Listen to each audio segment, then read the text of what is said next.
जिसकी लाइफ का मकसद था किसी के घर की बहू बनना, which is perfectly fine. वो तुम्हारी लाइफ की चॉइस है. तुम अगर लाइफ में मूव ऑन नहीं करना चाहती हो, तुम्हारी चॉइस है, लेकिन फिर तुम मुझे मेरी चॉइसेस के लिए ज्ञान नहीं दे सकती हो रूही, क्योंकि जिसने खुद कभी सपने नहीं देखे वो किसी और के सपने की वैल्यू भी नहीं समझ सकती. मुझसे इस तरह बात करने की तुम्हारी हिम्मत कैसे हुई अबीरा? तुम मुझे इतने टाइम से सेल्फिश, जिद्दी, इमेच्योर ये सब कुछ बुला रही हो, और पहली बार मैंने तुमसे कुछ कहा तो तुम्हें हैंडल नहीं हो रहा है. 75 बार तुम मुझसे कह चुकी हो कि मैं तुम्हारे पर्सनल मैटर में ना पड़ूं, लेकिन मुझे हमेशा ज्ञान देने के लिए आ जाती हो. अरे तुम्हें मुझसे इतनी प्रॉब्लम है तो मुझसे दूर रहो ना. अपने परफेक्ट बहू के ताज को रोज चमकाओ, मेरी बड़ी बहन बनने की कोशिश मत करना.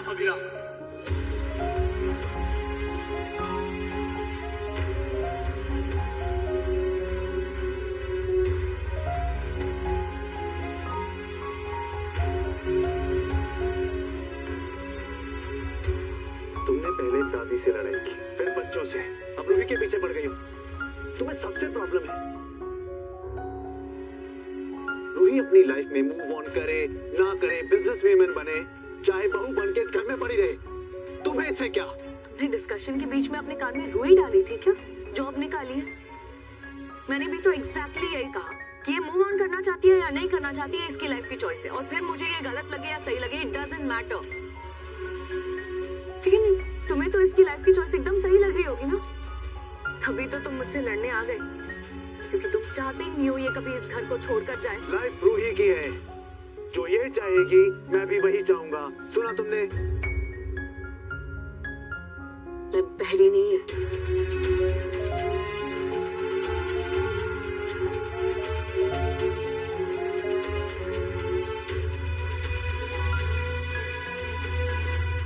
मीरा को हर बात पे इज्जत क्यों करनी होती है?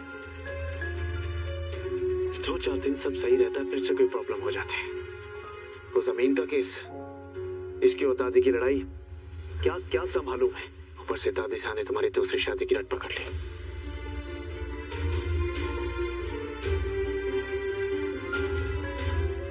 पर तुम फिक्र मत करो.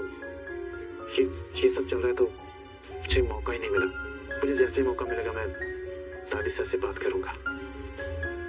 मुझे क्या टेंशन, तुम हो ना मेरे साथ.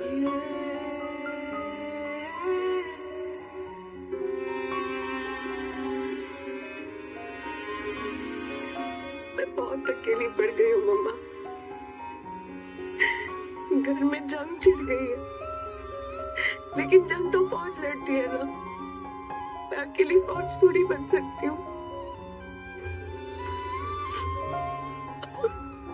आपको पता है, इस बार अरमान भी मेरे साथ नहीं है, और मैंने पीसफुली दादी सर के सामने अपने बात रखने की कोशिश की, लेकिन वो फुट ड्रैगन हमारे मोड में आ गई.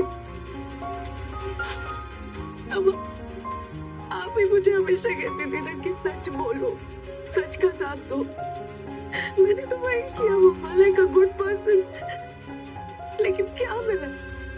सब मेरे अगेंस्ट हो गए, सब अपसेट है मुझसे. मुझे नहीं समझ में आ रहा अब आगे क्या होगा.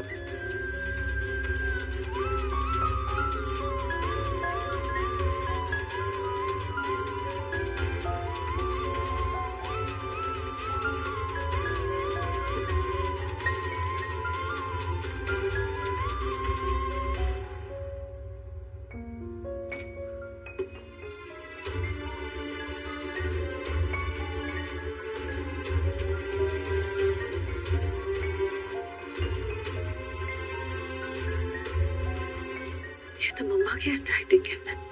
खुद को कभी अकेला मत समझना बेटा. तेरी मम्मा हमेशा तेरे साथ है.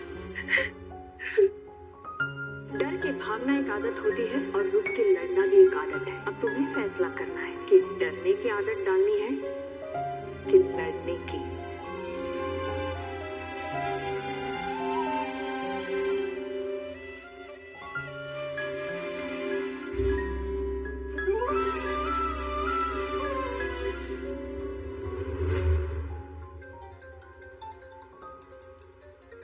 अननोन नंबर, उठाओ या नहीं?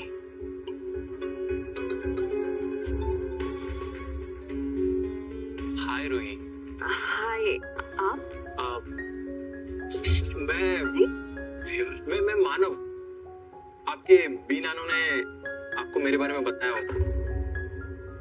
ओह, हाय। हाय। दूसरी बार हाय बोल रहा हूँ। सॉरी, आई थिंक थोड़ा नर्वस हो गया हूँ मैं। आपको ये सब ऑकवर्ड लग रहा होगा ना? जी, हम दोनों ही इतना ऑकवर्ड हो रहे तो ये बात यही खत्म कर देते हैं ना। वैसे भी जो बात आगे ही नहीं बढ़नी उसे शुरू ही क्यों करें?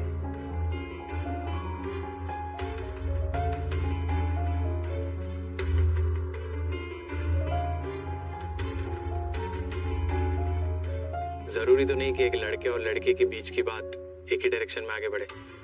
मतलब? I mean, हम अच्छे दोस्त बन सकते हैं, वीबी और एमजी की तरह। जी नहीं, टेक्निकल इश्यूज है। आपके दादू और मेरे भी नानू बचपन के दोस्त हैं और हमारे बचपन को गुजरे कई साल हो चुके हैं।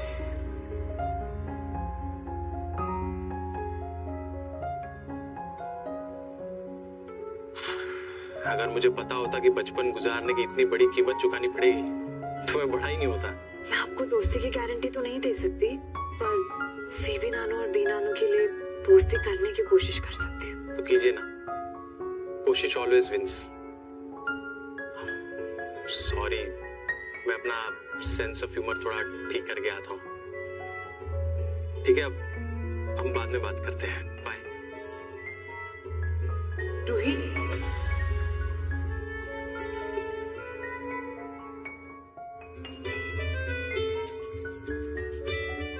क्या हुआ? आप लोगों के चेहरे पे 12 क्यों बजे हैं? पहली कॉल थी। पहली कॉल में रूही थोड़ी बोल देगी कि मैं तुमसे शादी करना चाहती हूँ। You are so handsome. Relax. कई लोगों को सच बोलने में टाइम लगता है।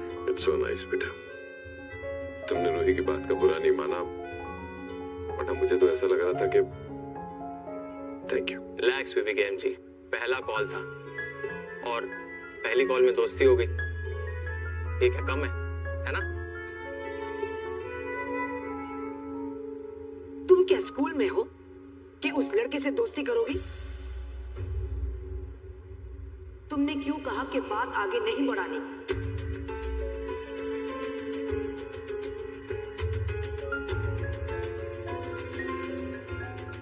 देखो बेटा, आगे बढ़ना है ना तो बात आगे बढ़ानी होगी। मौका देना होगा, वक्त देना होगा, मिलना होगा, कोशिश करनी होगी। मनीष जी को वो लड़का इतना पसंद है, तुमने साफ ना कर दिया। हम जान सकते हैं क्यों? मैं दादी से बात करूंगा, तुम किसी से नहीं मिलोगी, तुम ये शादी नहीं करोगी। दादी साहब, आपने अपना केस अरमान से ही लड़ने को क्यों कहा? फुफ्फा सा या चाचू साहब से क्यों नहीं? क्योंकि अरमान को इंसान की परख है, सही और गलत की परख है, और हम उस पे सबसे ज्यादा भरोसा करते हैं। और मुझे पता है कि आप कभी किसी गलत इंसान पे भरोसा कर ही नहीं सकते, इसलिए मैं भी अपनी जिंदगी का फैसला अरमान पे छोड़ती हूँ।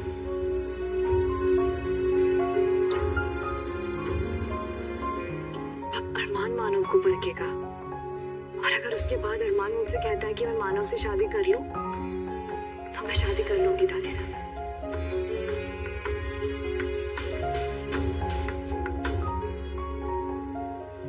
ना मैं किसी से शादी कर सकती हूँ, ना घर की सब बड़ों की और बातें टाल सकती हूँ, इसलिए मैंने तुम्हारा नाम ले लिया अरमान। मुझे पता है कि तुम इस शादी के लिए कभी हाँ नहीं बोलोगे। स्टाफ ने मेरी केस की फाइल यहाँ क्यों रख दी?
इस हद तक गिर चुके हो वीरा? क्या कर रहे हो? स्टाफ ने मेरी फाइल्स यहाँ रख दी थी, मैं वही लेने आई। सच बोलो। तुम्हें लग रहा है मैं झूठ बोल? तुम्हें लग रहा है कि मैं यहाँ पर कुछ चुराने आई थी? रियली? हाँ, मुझे यही लगता है। मुझे लगता है कि तुम ये केस जीतने के लिए कुछ भी कर सकती हो। अपने उसूल, अपनी पर्सनल लाइफ सब भूलने को तैयार हो तुम। You know what? तुम सिर्फ कहने के लिए वकील हो, लेकिन असल में तो तुम जज हो, क्योंकि आते ही फौरन तुमने फैसला सुना दिया कि मैं यहाँ कुछ गलती करने आई थी। कूल, मैं जा रही हूँ। तुम अपनी पर्सनल और प्रोफेशनल लाइफ दोनों मिक्स कर रही हो। इसका अंजाम अच्छा नहीं होगा। तुम मुझे धमकी दे रहे हो? मैं तुम्हें समझा रहा हूँ। तो समझदारी के मोती पहले अपने आप को गिफ्ट करो। तुमने कौन सा